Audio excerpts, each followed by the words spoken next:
चंद्रयान-3 चांद पर खोजबीन करने के लिए भारतीय अंतरिक्ष अनुसंधान संगठन इसरो द्वारा भेजा गया तीसरा भारतीय चंद्र मिशन है। इसमें चंद्रयान-2 के समान एक लैंडर और एक रोवर है, लेकिन इसमें ऑर्बिटर नहीं है। So hello guys, welcome to my new video. आज हम चंद्रयान-3 के बारे में जानेंगे। यह मिशन चंद्रयान-2 की अगली कड़ी है, क्योंकि पिछला मिशन सफलतापूर्वक चांद की कक्षा में प्रवेश करने के बाद अंतिम समय में मार्गदर्शन सॉफ्टवेयर में गड़बड़ी के कारण सॉफ्ट लैंडिंग में विफल हो गया था। सॉफ्ट लैंडिंग का सफल प्रयास करने हेतु इस नए चंद्र मिशन को प्रस्तावित किया गया था। चंद्रयान-3 का लॉन्च सतीश धवन अंतरिक्ष केंद्र शार श्रीहरिकोटा से 14 जुलाई 2023 शुक्रवार को भारतीय समय अनुसार दोपहर 2:35 बजे हुआ था। यह यान चंद्रमा के दक्षिणी ध्रुव के पास की सतह पर 23 अगस्त 2023 को भारतीय समय अनुसार सायं 6:04 बजे के आसपास सफलतापूर्वक उतर चुका है। इसी के साथ भारत चंद्रमा के दक्षिणी ध्रुव पर सफलतापूर्वक अंतरिक्ष यान उतारने वाला पहला और चंद्रमा पर उतरने वाला चौथा देश बन गया।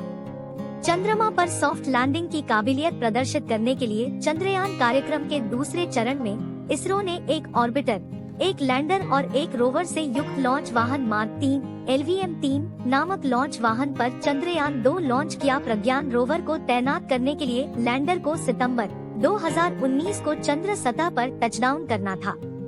इससे पहले चंद्रमा के दक्षिणी ध्रुव पर एक मिशन पर जापान के साथ सहयोग के बारे में रिपोर्टें सामने आई थी, जहां भारत लैंडर प्रदान करता जबकि जापान लॉन्चर और रोवर दोनों प्रदान करने वाला था।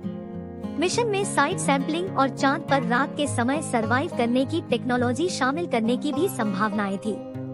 विक्रम लैंडर की बात की विफलता के कारण 2025 के लिए जापान के साथ साझेदारी में प्रस्तावित चंद्र ध्रुवीय खोजबीन मिशन ल्यूपेक्स के लिए आवश्यक लैंडिंग क्षमताओं को प्रदर्शित करने के लिए एक और मिशन चंद्रयान-3 करने का प्रस्ताव दिया गया।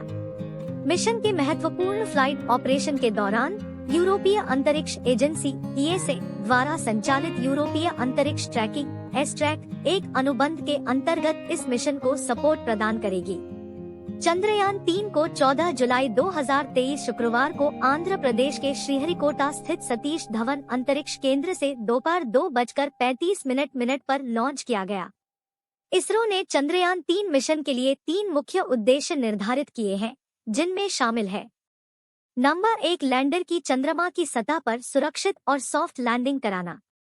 नंबर 2, चंद्रमा पर रोवर की विचरण क्षमताओं का अवलोकन और प्रदर्शन।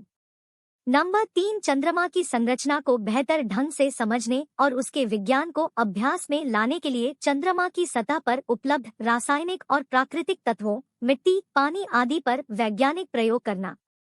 चंद्रयान-3 के 3 प्रमुख हिस्से हैं: प्रोपल्शन मॉड्यूल, विक्रम लैंडर, प्रज्ञान रोवर।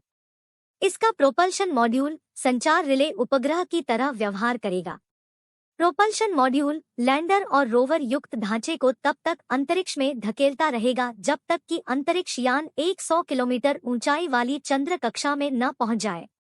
प्रोपल्शन मॉड्यूल लैंडर के अलावा चंद्र कक्षा से पृथ्वी के वर्णक्रमीय और पोलारिमेट्रिक माप का अध्ययन करने के लिए स्पेक्ट्रोपोलारिमेट्री ऑफ हैबिटेबल प्लैनेट अर्थ एक पेलोड भी ले जा रहा है। चंद्रयान-2 के विक्रम के विपरीत, जिसमें 5,800 न्यूटन इंजन थे और पांचवां एक निश्चित थ्रस्ट के साथ केंद्रीय रूप से लगाया गया था, चंद्रयान-3 के लैंडर में केवल 4 थ्रॉटल सक्षम इंजन होंगे। इसके अतिरिक्त चंद्रयान-3 lander laser Doppler velocimeter LDV से लैस होगा। चंद्रयान-2 की तुलना में इम्पैक्ट लेग्स को मजबूत बनाया गया है और उपकरण की खराबी का सामना करने के लिए एक से अधिक उपाय किए गए हैं। लैंडर पर तापीय चालकता और तापमान को मापने के लिए Chandra surface thermophysical experiment ChaSTE landing site के आसपास भूकंपीयता को मापने के लिए instrument for lunar seismic activity व प्लाज्मा घनत्व और इसकी विविधताओं का अनुमान लगाने के लिए लेंगमुइर प्रोब रंभाइल-P नामक भारतीय पेलोड शामिल है। इसके अतिरिक्त नासा से एक निष्क्रिय लेजर रेट्रोरिफ्लेक्टर एरे को चंद्र लेजर रेंजिंग अध्ययनों के लिए इसमें समायोजित किया गया है। प्रज्ञान 6 पहियों वाला लगभग 26 किलोग्राम वजनी एक रोवर है जो 500 मीटर के दायरे में कार्य करने की क्षमता रखता है। प्रज्ञान रोवर लैंडिंग साइट तत्व संरचना का पता लगाने के लिए अल्फा पार्टिकल एक्सरे स्पेक्ट्रोमीटर और लेजर इंड्यूस्ड ब्रेकडाउन से युक्त है। उपग्रह को LVM-3M4 रॉकेट पर 14 जुलाई 2023 की दोपहर 2:35 बजे भारतीय मानक समय पर 170 किमी 106 मील की EPO उपभू पेरिजी और 36,500 किमी 22,680 मील का अपभू अपोजी पर लॉन्च किया गया था। इसके बाद onboard LM liquid apogee motor और रासायनिक थ्रस्टर्स का उपयोग करके उपग्रह को ट्रांसलूनर इंजेक्शन कक्षा में स्थापित करने के लिए विभिन्न प्रक्रियाओं श्रृंखलाबद्ध तरीके से किया गया। लैंडर मॉड्यूल को 100x100 किमी लॉन्च इंजेक्शन तक ले जाना। इसके बाद 3 से 6 महीने की अवधि के लिए प्रायोगिक पेलोड का संचालन किया जाएगा। प्रधानमंत्री नरेंद्र मोदी ने भारतीय अंतरिक्ष अनुसंधान संगठन इसरो के वैज्ञानिकों को संबोधित करते हुए मिशन को सफल बनाने के प्रयासों की सराहना की। इस मिशन के पूरा होने के साथ इसरो ने 615 करोड़ रुपए के बजट के साथ इस कार्य पूरा करते हुए कई नए रिकॉर्ड बनाए। इसलिए चंद्रयान-3 मिशन ऐसे किसी भी अन्य मिशन की तुलना में कम बजट में पूरा हुआ। 23 अगस्त का दिन हर भारतीय के लिए और उन सभी लोगों के लिए जो अंतरिक्ष अनुसंधान से जुड़े हैं, यादगार रहा। इसरो ने चंद्रयान-3 की सफल लैंडिंग करा इतिहास रच दिया है। पीएम मोदी ने बताया कि चंद्रयान-3 का मून लैंडर उसे शिवशक्ति पॉइंट के नाम से जाना जाएगा। वहीं 23 अगस्त को जिस दिन चंद्रयान-3 चंद्रमा पर पहुंचा, उस दिन को अब हिंदुस्तान नेशनल स्पेस डे के रूप में मनाएगा। Thanks for watching. I hope you liked this video. Please do like, share and subscribe my YouTube channel. Bye.